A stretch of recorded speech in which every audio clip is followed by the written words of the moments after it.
Art and Design GCSE. So a little bit about the course. Within this, you will learn about a broad range of materials. There'll be lots of skills and processes you go through, and you will use them in a creative way to develop and extend your passion for art. This is broken up into 60% coursework, which you'll do in your sketchbooks through years 9 to 11, and then 40% for an exam at the end of year 11. So included with this, we have a lot of research, art history and theory, where you learn and write about art movements and artists.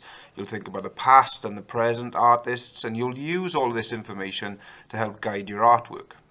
Then we come on to the creation and exploring that. So using your research, you'll develop and refine your artistic skills through drawing, painting, 3D, digital, and lots more. And then we evaluate, and we evaluate throughout the course. So we look at our work, we comment on our work, we discover new processes and techniques, and then we experiment with this and learn what works best for us. And that all leads us towards the exam and to becoming more prolific artists. So within the coursework, there's lots of different sections. So different themes that you might do throughout your GCSE would be African art, Aboriginal art. We would look at Japan maybe, or Mexican Day of the Dead, or lots of other cultures, especially our own culture as well, looking at Wales and you personally. Then, as part of that then, materials, we've got pencil and coloured pencil you learn to use. You may do some silk painting, acrylic and oil painting, printmaking, collage, 3D work, sculpture. The list is endless. There'll be lots of things you haven't done before in year 7 and 8, lots of new things to learn. And then throughout that learning, we'll be keeping a creative sketchbook. We'll look at professional techniques and processes, and we'll experiment with those and apply those in, and we'll be setting our own targets as well. And the idea of this is that we can present a final series of ideas. You'll look at final pieces. You'll use your sketchbook to show your journey throughout your GCSE. And above all, we'll be creative in that presentation and how we show our work off to everybody else. So on the next slide, there's just a few examples of some of the past GCSE work that's been completed by some of our pupils. Looking at these examples, you can see there's lots of different materials being used there. You can see some of the artist's research, you can see the sculpture, you can see the pencil drawing, the painting, and even some designs for silk painting and skateboards. Now this is within the coursework, which as I said is 60%. So that's everything you do from the first lesson in year 9 all the way up till your exam in year 11. And you'll explore all these different things, and you'll even have a chance to work on your own project with your own ideas as well. At the end of this, we come to the exam, and it's your choice. It's not something to panic about. So starting around the January in year 11, you'll have 12 weeks to choose your own theme from the paper, and then create a sketchbook of ideas and develop your work. Now the theme could be something simple like colour or place, or there may be a picture that they show you and you may be able to use that as inspiration. But it really is your own choice, and you pick the thing that inspires you most.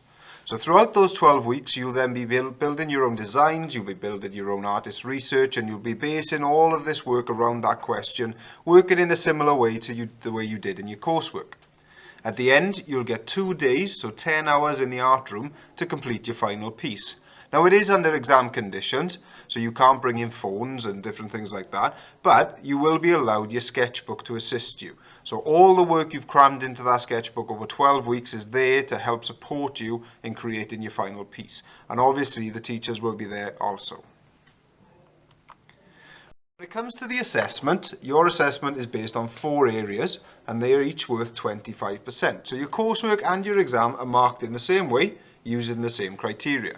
So the first one, assessment objective 1, is your contextual understanding. So that is how you develop your ideas by looking at other artists or looking at other cultures, and how you analyse that and use the different things that you see in your own work. Assessment objective 2 is creative making. So that's how you take those ideas you've had from other artists and start to refine them, and you experiment with them. So you could be trying out things from other artists, trying out things you've seen in a painting, and then you're developing your own techniques and processes and starting to form your own ideas. Assessment objective 3, that looks at your reflective recording. So that's how you record what you did, how you show your experiments, how you discuss your work and what you found out. And that could be whether you like something or don't like something. It's all about figuring out what's right for you. That can be done through written work, it could be done through visual intentions, or maybe photographs, or a mix of both. That's the good thing about a sketchbook, is you can have all of that information in there. Then assessment objective 4, that's your personal presentation. So you need to present a personal and meaningful piece of work or pieces of work, and you need to show that you can analyze those, that you can develop those, and that you can put down your ideas on paper and show the examiners how your work has developed. And it's really about whether or not your work stands out. And it comes down to silly things as well, about how you've cut in, stick things in, how you've developed the designs on your page, how you've done your backgrounds. It's all about making something visually striking. But by breaking your work down into these 4 sections, we can actually create a checklist that you'll then work through in your GCSE. And remember, the 60% is for coursework, 40% on your exam. But the exam is only over 12 weeks with the 2 days, which means it's not going to be as much work as there is in your coursework portfolio. If you have any other questions about the GCSE Art and Design, then you can come and see me, or you can see Mrs. Madley, and we're happy to answer any questions you have. We can also show you previous year's work, and we can show you sketchbooks and different ideas just to see if this is the right choice for you. I hope you've had all the information you needed, and look forward to seeing whether or not you choose to pick Art and Design.